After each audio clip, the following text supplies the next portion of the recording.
우리가 예레미야를 계속 보고 있는데요. 이거 예레미야의 전체적인 어떤 흐름이 있는 것처럼 오늘 본문에도 그 특징이 있습니다. 그 특징은 하나님이 말씀하신다 하는 것이 계속 반복되는 것이죠. 하나님이 말씀하신다. 그래서 오늘 본문도 보면 1절에 보면 여호와께로부터 예레미야에게 임하여 이르시되 이렇게 하나님이 말씀하시는 장면이 나오고요. 2절에도 보면 이와 같이 말씀하시니라. 또 4절에도 보면 여호와께서 내게 대하여 이와 같이 말씀하시니라. 그리고 5절도 보면 말씀하신다라는 내용이 나오죠. 자, 이렇게 말씀한다는 내용이 반복되는 그 이유가 무엇일까? 그 이유라기보다는 그렇게 말씀하는 그 반복되는 내용 가운데는 크게 두 가지가 있습니다. 반복되는 내용 두 가지가 있는데 하나는 뭐냐면 바벨론에게 망할 것이다 하는 것이고요. 또 하나는 회복될 것이다. 그러니까 이것이 계속 너희는 망할 거야 이 말씀 계속되고 또 그리고 회복될 것이다. 그래서 계속 이것이 이렇게 교차돼서 나오잖아요. 심판을 받을 것이다, 회복될 것이다.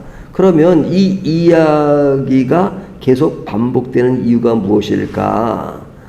이것은 그들 상황이 이 두 가지 상황에서 지금 벗어나지 못하고 늘 반복되고 있다는 거죠.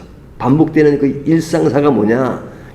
심판 아래 있고, 그러니까 심판, 바벨론의 포로가 될 것이라는 그런 포로가 될 것이라는 말이 미래형이지만 실제로 포로가 됐었습니다.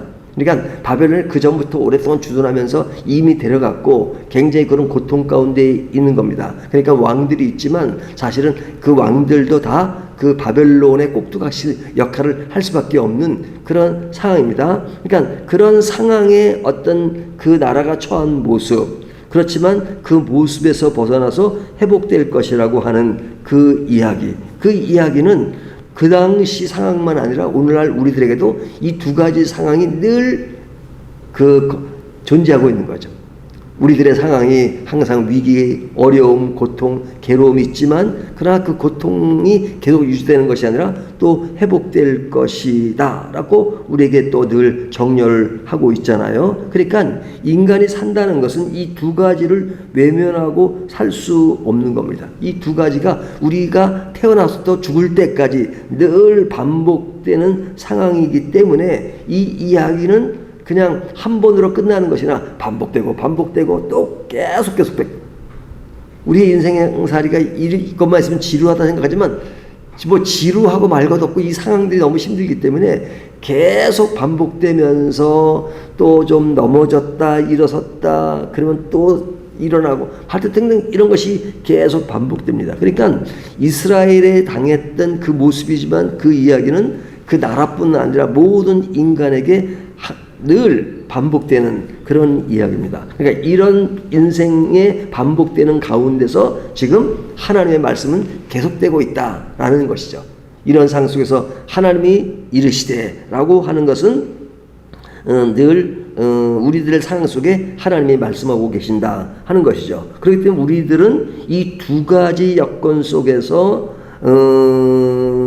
우리의 인생의 길을 늘 생각하는 것이 중요하죠. 그 생각의 한 면에는 우리에게도 심판의 가정이 있을 수 있다.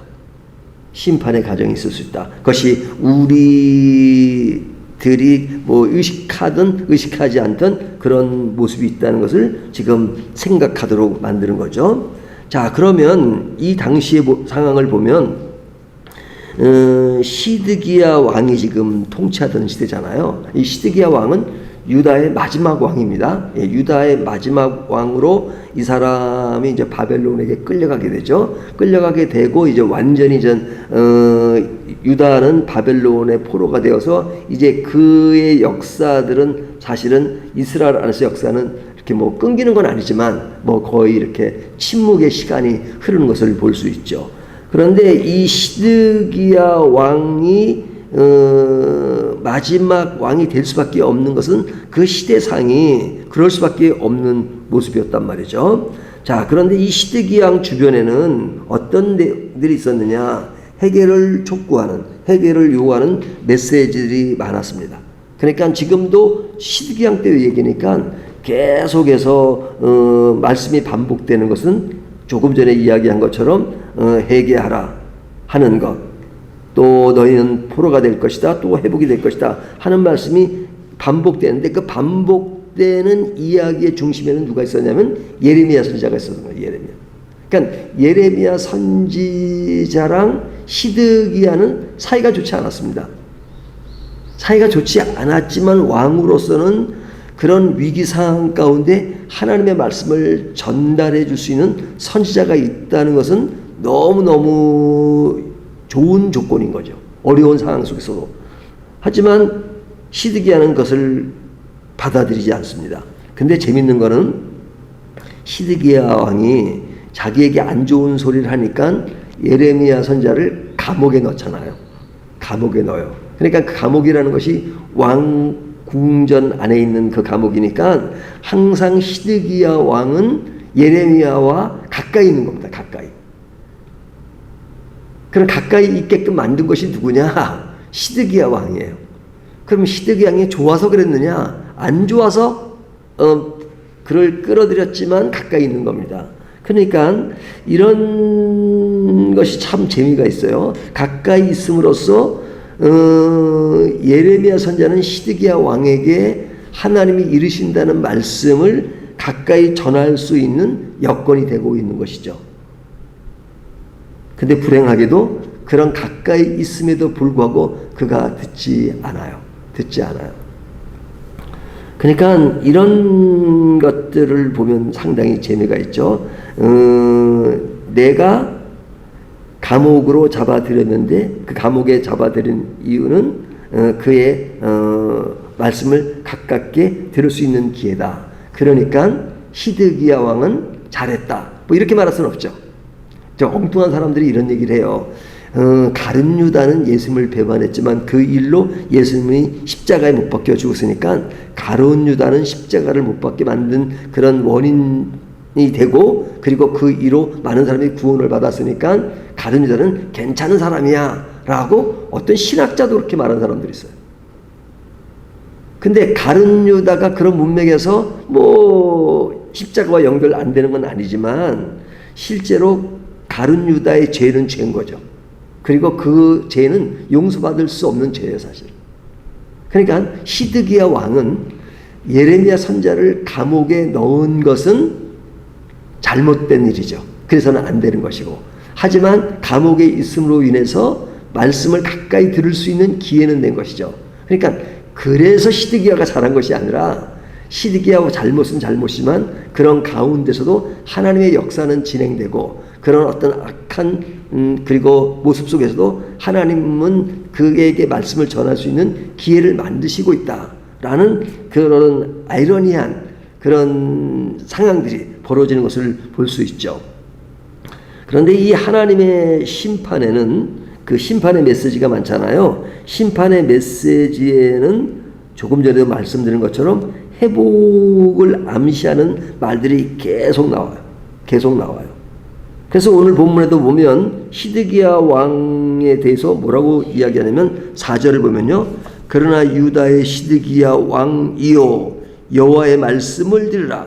여호와께서 내게 대하여 이와 같이 말씀하시니라. 내가 칼에 죽지 아니하고. 지금 그 예레미야 선지자가 시드기야 왕이 하는 너는 칼에 죽지 않는다.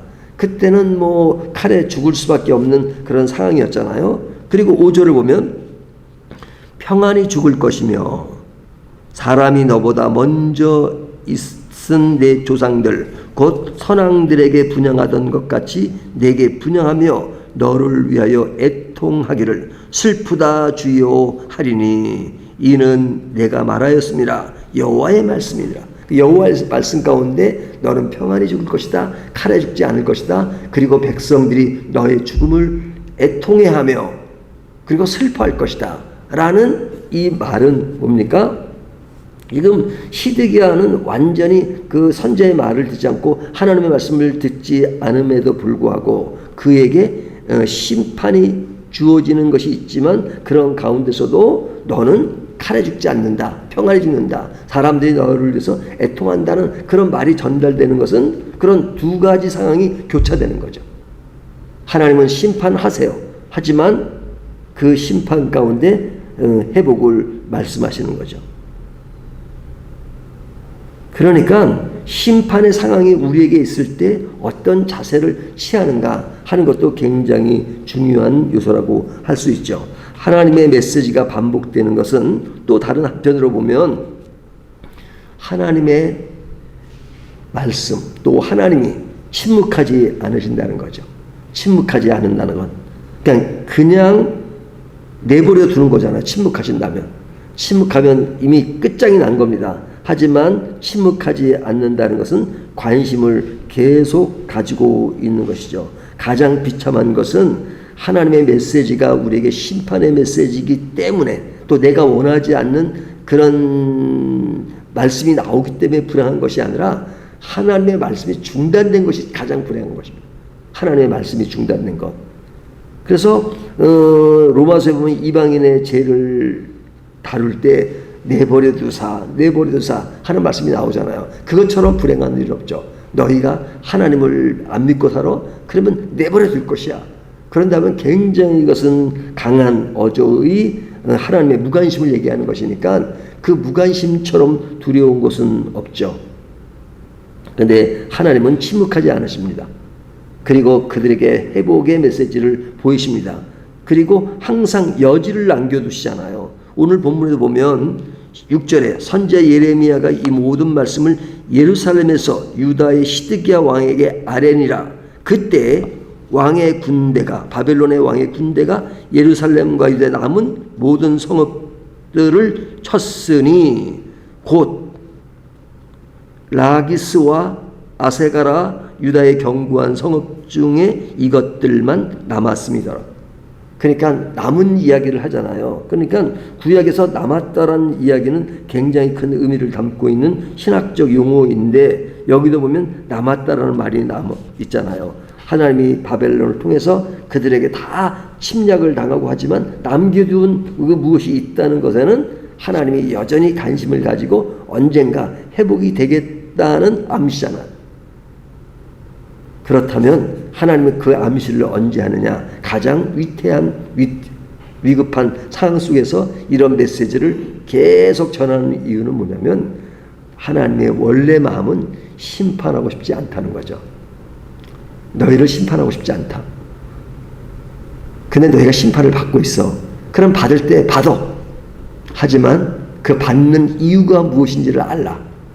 그것은 하나님의 위로와 하나님이 너희를 사랑해서 끝까지 너희들을 바른 위치에 올려놓기 위해서 지금 이렇게 하는 거야. 그 마음을 알라는 것이 하나님의 마음이죠. 근데 이제 이런 마음을 해서 반복하고 반복을 자꾸 하는 이유가 인간이 자꾸만 반복해서 바로 돌아서면 또 반복할 필요가 없잖아요. 종결되는데 또 반항하고 또 반발하고, 그러니까 또 반복하시고 이것이 계속돼요. 그러니까 하나님이 진짜 신실하신 하나님이 안 하면 내가 그렇게 했음에도 불구하고 너희가 말을 안 들어. 그래, 너희는 더 이상 상대를 못하겠어. 이렇게 말씀하실 것 같잖아요. 근데 하나님의 인내가 그냥 끝이 없단 말이죠. 그런 하나님의 인내가 있으시기 때문에 우리가 사는 거잖아요. 근데 우리가 사는데 우리들은 또 말씀하십니까? 듣기 싫어요. 내가 좋은 말도 아닌데 자꾸 하십니까? 그렇게 말씀하시는 거죠. 사람들이 자꾸 그러면 좀 잔소리하고 싫어하는데 하나님은 완전하시니까 또 들어도 사실은 참 유용한 말씀인데 참 인간이 연약해서 몇 번 되면 하나님의 말씀도 듣기 싫어하는 것. 특별히 유대인들에게는 더욱더 그들에게 들려오는 메시지가 회복의 메시지는 잘 들리지 않았을 겁니다. 그냥 자기들이 지금 현재 겪고 있는 그런 고통의 메시지에 망한다니까, 바벨론의 포로가 되니까 더욱더 그냥 힘들어서 가둬놓기도 하고 그러잖아요. 그렇지만 하나님의 말씀은 끝까지 인내하시고 하신다는 것, 하나님의 그 인내가 오늘 마음에 더 느껴지는 시간입니다. 기도하겠습니다.